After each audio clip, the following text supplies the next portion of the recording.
thank you everybody for joining me here today. Something I just noticed, throughout. When I learned that someone was preparing to attack my home, building explosives with the intention of taking my life, I was not just processing that as a public figure.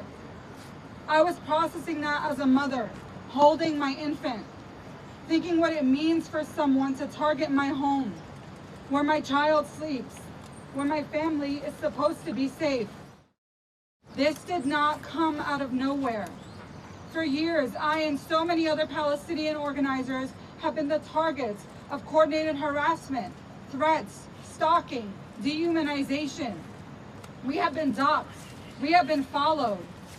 We have been threatened with violence. There have been bounties placed on us. And what we're seeing today, like so many said before me, I think every single speaker said this, was not an isolated incident. Life.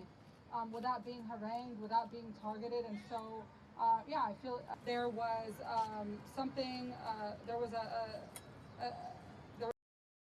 what I'm calling for today is simple.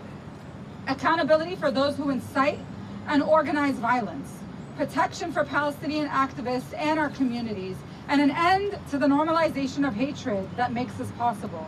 Because this is bigger than me. It's about whether Palestinian people and all people who stand for justice are allowed to exist, to speak, and to organize without facing intimidation and violence. And I want to be clear about one thing.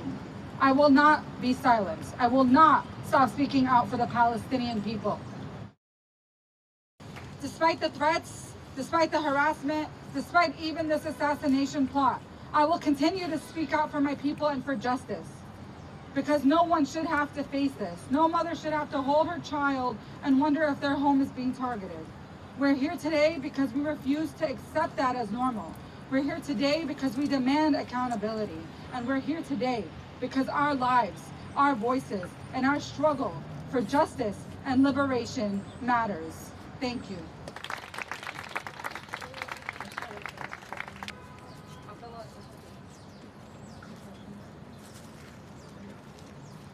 Who hands that jihadi a beeper in reference to me, to anyone that hands Nerdeen a beeper. And of course, this harkens back. This group continues to tweet at me. Like my attorney said, there were people.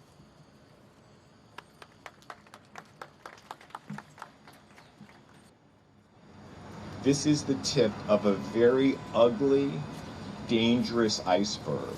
There are many individuals and organizations out in the world, out in this country, who have as their objective to oppress, intimidate, harass, and to even kill, to firebomb a person and her family for expressing her heartfelt political beliefs, to stand up for the Palestinian people. We cannot tolerate that.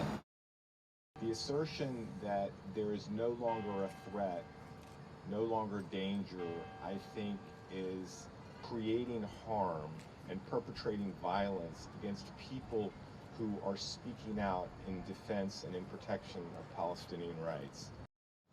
This was a premeditated, organized act of political violence.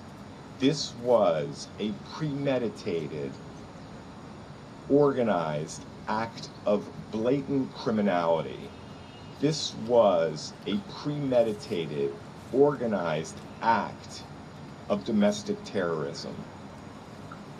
Nerdeen Kiswani has every right under the law to advocate vigorously for the Palestinian people. That animate all forms of racism and dispossession. If you want to stand against anti-Semitism, conquest, and silence in the face of their genocide, the perverse idea involved in this arrest operation. There were a lot of other people on that call. The conspiracy against Ms. Kiswani does not stop with these Zionist organizations. What were the Trump administration's contacts with Beitar and the network that has been plotting against Ms. Kiswani for over a year? And in a larger sense, those who bear political responsibility for creating the climate in which an attempted attack like this was inevitable. are holding positions of power in the federal government. Their voice will put a target on their back. This moment is about two fundamental...